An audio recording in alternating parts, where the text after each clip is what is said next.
I am speaking about the Office of Equity and Inclusion. I received an email from my mayor, Lake Oswego Mayor Joe Buck, along with a link to sign a letter to the Clackamas County Board of Commissioners that advocated not only for protecting the Office for Equity and Inclusion, but expanding it. The list of signers is long, and the number of organizations they hoped would add weight to their cause is also long. Many of these people are paid to lobby the government for their causes, and they share their numbers with other groups in order to appear more influential than they really are. In these political social justice fights, normal citizens are at a disadvantage. Most regular people don't have the time to get this involved with the budget process. They work, take care of families, and have lives to lead. But the activists never rest. It's like facing a buzzsaw if you think differently than the activists. I've seen this tactic before, and I'm not impressed by the show of interest for what appears to be a noble cause, and neither should you be. The pile-on of organizations and politicians and their followers follow Saul Alinsky's Rules for Radicals handbook.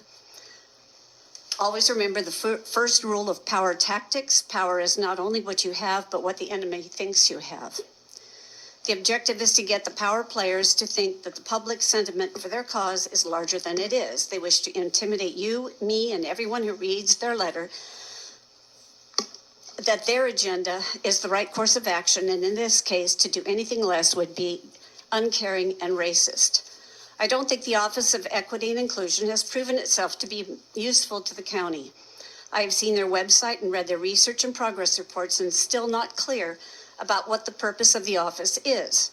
Many of the, albeit fuzzy, goals around employment are things that can be handled by the HR department. Other recommendations listed in the Coalition of Communities of Color evaluation for Clackamas County are either illegal, like hiring and promoting based on race, or giving out incentives and contracts to minority companies, or are being taken care of by other departments within the county: housing, transportation, food, broadband, etc. For any department in a business or government agency, I would like to see the following: define the problem. I don't get that with this office. What is the problem? List the objective, measurable goals. I don't see that either. What is it that this office is supposed to be doing that I can see that is going to be measurable and objective, so that as a taxpayer, I know I'm getting my money's worth? Because it just seems a lot too fuzzy when you say support and encourage. Thank you very doesn't much, work. Diane. Thank you. And you can submit the rest of your testimony email. Okay. And if you didn't get a chance to, anybody can do that if you can't get it in the 3 minutes. All right. Up next is